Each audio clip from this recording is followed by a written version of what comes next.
the weekly supermarket shop.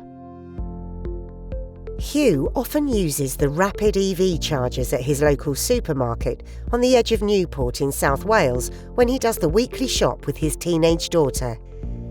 He knows that these chargers are easy to use and almost always working, and they are right by the main entrance to the shop.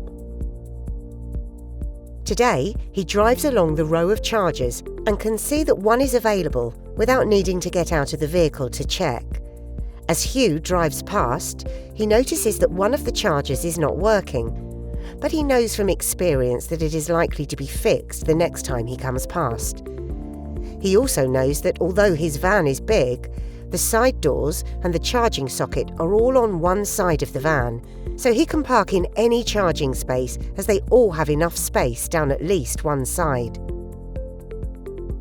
Hugh glances at the screen on the charging unit to check the cost of charging this week, as he knows that his budget is tight until the end of the month and he is about to do the weekly shop. The cost per unit is easy to read on the screen from inside the vehicle, despite the bright sun. Hugh is a member of a charging scheme and prepares to charge using an app on his smartphone before he gets out of the van. He gets out of the vehicle using the side lift and waits next to the van while the lift returns into the vehicle and the door closes.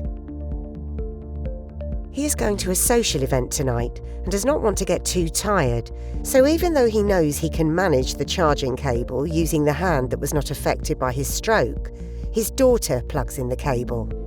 The overhead canopy means he is sheltered from the hot sun while he waits.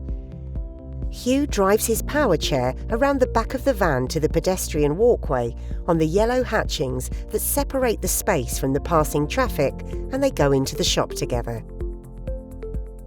When they return from the shop, Hugh's daughter is on the phone to a friend, so Hugh stops the charge and checks on the charging unit screen how much he has spent, which he can see easily, despite having forgotten his reading glasses.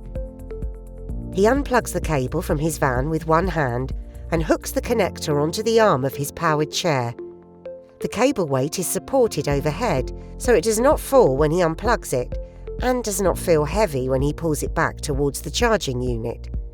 He returns the connector to its holder on the charging unit, which he can comfortably reach from his powered wheelchair. He is reminded of a difficult experience at another car park recently, where a bollard and a curb prevented him from getting his powered chair close enough to reach the connector easily. On that occasion, he had to wait for a passing pedestrian to pick up the cable for him when he dropped the connector, as that charging unit's cable was not supported and trailed on the ground. Hugh gets back into the van using the side lift and closes the door. His daughter loads the shopping bags into the back of the van, returns the trolley and gets in. They head home to put the food in the freezer.